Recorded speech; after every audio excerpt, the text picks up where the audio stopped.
নমস্কার সকলকে বন্ধুরা। এই বিষয়টা কি আমি বলবো, এটা আমি এখন বাবাকে বেটে দেবো। তার জন্য একটা লঙ্কা নিয়েছি, এটাকে আমরা এদিকে চাম ঘাসের দ্বারা বলে থাকি। এটাতে রসুন দিয়ে বাবা এটা ছুলে দিল, রসুন দিদি ছুলে দিল, আমি এটাকে ভাজলাম আর অন্য ফটো আমি শেয়ার করব।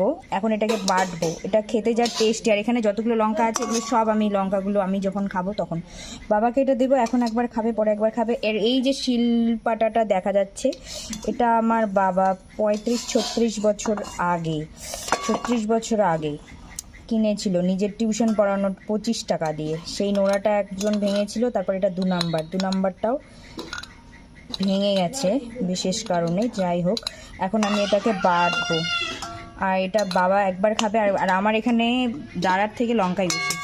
যাই হোক, তো এটা খেতে কিন্তু ভীষণ টেস্টি। এখন আমি এটাকে বাটতে যাচ্ছি।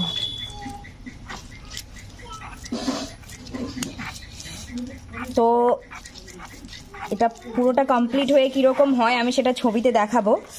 ততক্ষণ আমি এখন ভিডিওটাকে অফ করছি। ধন্যবাদ।